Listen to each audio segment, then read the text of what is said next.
Greetings, ladies and gentlemen, and welcome to this latest version of Tales from Outer Space, where I take an HFY story from somewhere around the internet and read it aloud for your enjoyment. All the relevant links are down below. Like, subscribe, and all that YouTube comf to help this video and channel grow. Anyways, as always, I hope that you enjoy. I would just like to thank the following Tier 5 patrons and channel members for supporting the channel: FallenAngel, BuzzKillington, Datamagnet, and Bob the Dragon.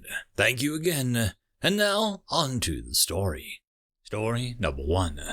A Pale Rider Returns from Exile. Written by Admiral Marsupial III. It had been 200 years since Call had been exiled from the galactic community, sent through the only portal ever deliberately created to Hell for his attempts to bring down the galactic parliament and destroy a way of life that ensured stability for eons. His name, face, and voice were still recognized throughout the cosmos. The sedacious traitor whose mere mention still gave leaders across the Milky Way a chill down their spine, or its species equivalent.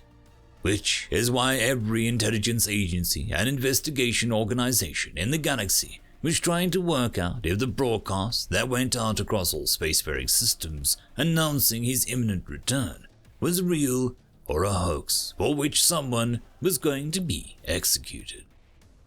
Before they could find out, it was answered for them. A second broadcast was received, and this one could be tracked. The signal had been traced to an unknown fleet approaching inhabited space. What had truly terrified the members of the Galactic Parliament was what he had said. Carl returning was no longer what everyone was worried about. It was how he ended his latest message that was causing widespread riots across the galaxy. I am here for vengeance, and I am bringing hell with me. Despite the mass panic, militaries across the galaxy scrambling together, the largest fleet ever assembled and raced to head off the approaching fleet of the damned. The fleet admiral was confident, even with the understandable fear lurking in the back of his mind. The fleet assembled outnumbered Kahal's approaching forces 10-1 and was made up of the pinnacle of military technology, over 100 races. Even against such a legendary military tactician such as Kahal, they knew that they would be victorious. Then the battle started. They had encountered on Kahal's tactical knowledge being even sharper than when he'd been exiled, or him now having access to unknown technologies. The Hell Fleet tore through the Allied forces. It seemed to have a counter for every weapon and tactic that they used, while its unknown weapons ripped through the shields and armor like it was designed specifically to exploit every weakness. Every ship was disabled and left drifting in the void as the war fleet of Hell carried on to Uton Station, seat of power of the whole galaxy. Seeing this unstoppable fleet approaching, many representatives of the species that made up the parliament started sending desperate messages to the Hell Fleet. Some wanting to negotiate, some just begging to be spared. The one everyone heard was from the prime representative, leader of the Galactic Alliance, as it was broadcast live. Call! Listen to reason. Look at the violence erupting across the galaxy. Is one man's vengeance worth all the deaths of the people you claimed to be standing for when you were banished? Stay your hand, or we will be forced to unleash the Black Ship. Around the galaxy, people froze. The Black Ship was a legendary myth to most, a weapon so terrible it had never been deployed. It could tear entire fleets apart. The only reason it was never used was that the weapon was made a hyperspace travel impossible for light years around for years, and the psychic shock destroyed all life, friend and foe. That's anywhere near any system that it was used in. The galaxy held its breath, waiting for Kahal's response. You dare threaten me with a Black Ship, its former captain? Do you honestly think I hadn't planned for that? Hadn't already neutralized it, captured it, and turned it to my cause before I announced my return? You think I'm here for my own personal vengeance. You can't sway me from my course with the threats and bribes.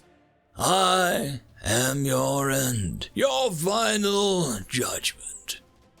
When you banished me all those years ago, you made one massive miscalculation. You assumed the inhabitants of hell were mindless beasts of wrath and destruction, which they may have been a millennia ago last time we saw them. But by the time I was sent there, they had evolved, matured, and were now not only intelligent, but reasonable too. They would have reached here in another 100 years, even without my help and knowledge. And when they found out about the vassal status that you inflict on new races that ascend, the servitude that you inflict on them, that you still inflict on 1,000 worlds to this day, let's just say it wasn't fate that they were going to accept. As his ship approached the Parliament, radiating a bright light that almost blinded those who looked upon it, the last transmission of Uton Station would ever receive was broadcast. Not Cahal's voice this time, but the chorus of voices of those who had followed him. Behold, a pale steed, and his rider name was Freedom, and Hal follows him, and power was given to him over the galaxy, to kill with a railgun, and hunger for liberty, and with death to tyrants, and with the beasts of earth. End of story. Story number 2. The Hunter's Game, written by TheStabbyBrit. The hunter came charging into the valley, war horns of his battle walker blaring a challenge to the human soldiers before him.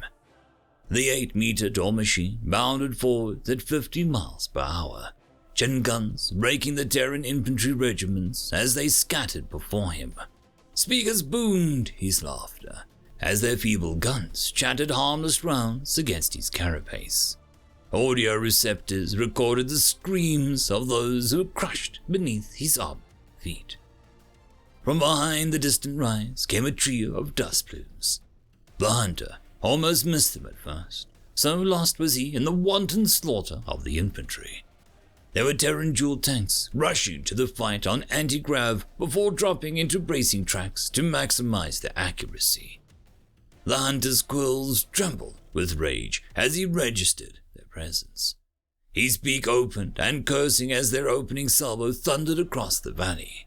Yet they were too hasty in their desire to save their comrades, causing 2 of the hypersonic shells to fly wide and the third to glance the walker's carapace, dealing only superficial damage. With worthy prey in sight, the hunter dropped low and brought his autocannons to bear. 2 of the dual tanks took flight, firing their coaxial guns as they withdrew. The third held his ground, landing a second glancing hit on the hunter's torso before vanishing in a storm of explosive rounds. Atomic missiles streaked skywards as the hunter charged, bellowing challenges and heedless of the mere infantry that wasted their bullets and grenades against him. 2 of the missiles were lost in the flight, and a third fell short, hitting the wrong side of the rock rise and blasting an impressive but futile crater into the earth. The fourth slammed home through the turret of the second tank and atomized it, sending dust and shrapnel raining down for half a kilometer. It was this mad overkill that doomed the hunter. Dust and electromagnetic backlash blinded him, and in the confusion, the gunner of the third tank engaged, relying on his own eyes where the targeting scanners had failed. The slug tore the walker's left arm off at the elbow, a second crippled the knee. The hunter roared in fury and unloaded everything that he had in return, vowing death to his foe. He was still bellowing hatred as a third shell smashed clean through the crew space and detonated the remaining missiles, killing everything within 400 meters of the walker. A hatch on the hunter's right hissed open, filling the cockpit with a harsh white light. A human in crimson and grey waved at him and asked him with a smile, "How was it?" "It was glorious," the hunter roared, beak clacking excitedly, as the battle thrill of the simulated death ebbed away. I wish to go again. This time they will not outsmart me. Okay, going again. Maybe save those big missiles this time, yeah? There's tougher things out there than tanks later in the level. The hunter chirped with glee, and the hatch closed, and the simulator came back to life. He stood atop a valley, watching lines of human soldiers clash with soldiers of the Warclad. He flexed his talons against the haptic pads, tapped his fingers lightly against the triggers, and murred his coils soaked in the data from the head web. He was alive again, alive to fight the wondrous war as many times as he desired through the marvels of Terran technology. Uniquely, amongst all the species of the galaxy, had man conceived of such a thing as electronic conflict for sport. War horns blaring and a song of battle in his throat, the hunter charged into the valley. End of story.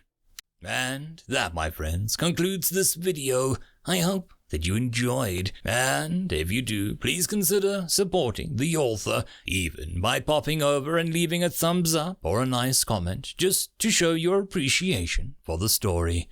However, if you wish to support this channel, there are links down below which will help immensely. I will see you all in the next one, and until then, I hope that you have a fantastic day. Cheers.